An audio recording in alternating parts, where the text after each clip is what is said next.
இந்த ஸ்லோகம் ஸ்ரீமத் பகவத்கீதையின் 7வது அத்தியாயமான ஞான விஞ்ஞான யோகத்தின் 20வது ஸ்லோகம். இந்த ஸ்லோகத்தில் கிருஷ்ணர் அர்ஜுனனை பார்த்து, போன ஸ்லோகத்தில் என்னை எண்ணுகிறவர்கள், என்னை மட்டுமே மனதில் வைத்துக் கொண்டிருப்பவர்கள் பெரும் ஞானிகளாக, பெரும் அறிஞர்களாக இருப்பவர்கள். அந்த அறிஞர்கள், ஞானிகள் என்கிற அந்த பெயர், அந்த ஒரு பட்டமே என்னை நோக்கி என்னை என்னை அடையணும் என்று ஆசைப்படும் பக்தர்களுக்கு மட்டுமே பொருந்திய ஒரு பெயர் என்று சொல்றார் நம்முடைய கிருஷ்ணர்.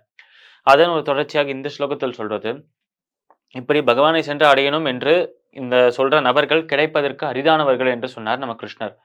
அப்போ பக்தர்கள் என்று பல பேர் இருக்கா. இப்போ முருகனை எடுத்துக்கொண்டா முருகனுக்கு பக்தர்கள் என்று பல பேர் இருக்கா. பெருமாளை எடுத்துக்கொண்டால் பெருமாளின் பக்தர்கள், சிவனை எடுத்துக்கொண்டால் சிவனின் பக்தர்கள், அம்பாளை, தாயாரை, மகாலட்சுமி, துர்கா, லட்சுமி, சரஸ்வதி இவர்களின் அந்த பக்தர்கள் எடுத்துக்கொண்டா பல பேர் இருக்கா. இந்த மாரி இவர்களுக்கு பல பேர் இருக்கும்போது, விநாயகருக்கு பல பேர் இருக்கா, ஹனுமானுக்கு பல பேர் இருக்கா.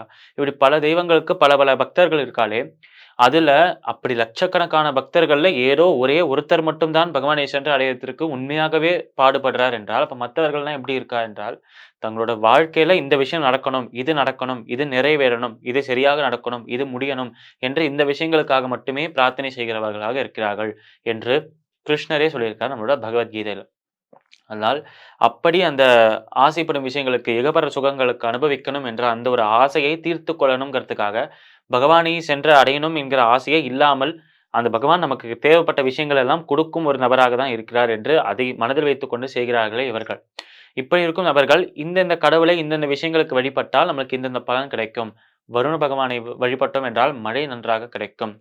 இதுவே இந்த தெய்வத்தை நம்ம வழிபட்டோம் என்றால், இதற்கு நம்மளுக்கு பலன் நிச்சயமாக கிடைக்கும். கால பைரவரை நம்ம வழிபட்டோம் என்றால், காலத்தினால் நமக்கு ஏற்படக்கூடிய அந்த தீமைகள் எல்லாமே சரியாக மாறிவிடும். அதாவது தீர்ந்து போய்விடும். என்று இந்த பரிகாரங்கள் எல்லாம் சொல்றாரே, இந்த விஷயம் நடந்துடுத்து என்றால் அதுக்கு பரிகாரமாக இந்த தெய்வத்தை வணங்க வேண்டும்.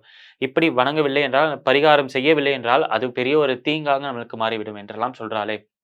அதனால் இதை நம்புகிறவர்கள் பல பேர் இருந்தாலும், இந்த ஒரு விஷயங்கள் எல்லாத்தையுமே நம்மளுக்கு நடக்கக்கூடிய நம்மளுக்கு எதெல்லாம் நடக்க வாய்ப்பு இருக்கிறதோ, அது அனைத்தையுமே அழிக்கக்கூடிய சக்தி அந்த இறைவனிடம் இருக்கு.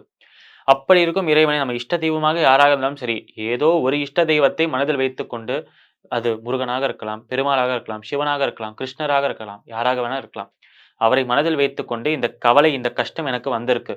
இதை என்னால் சமாளிக்க முடியாது. இத என்னால ஃபேஸ் பண்ண முடியல. இதற்கான பதில் என்னவாக இருக்கும்? இந்த கேள்விக்கான பதில் என்னவாக இருக்கும்? இந்த பிரச்சனைக்கான விடை என்ன இருக்கும் என்று நீயே சொல் என்று அந்த இறைவனிடம் பேச வேண்டும். அப்படி செய்யாமல் இந்த விஷயங்களுக்கெல்லாம் இந்தந்த தெய்வங்களை வழிபட்டாலே இது சரியாயிடும் என்ற நம்ம பக்கத்துல எந்த ஒரு முயற்சியும் எடுக்கலை என்றால், அதுவும் வீணாக தான் போய்விடும். அதனால் அந்த இறைவன் ஒருவரை வழிபட்டாலே அனைத்து ஐஸ்வர்யங்களும், அனைத்து விதமான செல்வங்களும், அனைத்து லட்சணங்களும் நமக்கு கிடைக்கும்.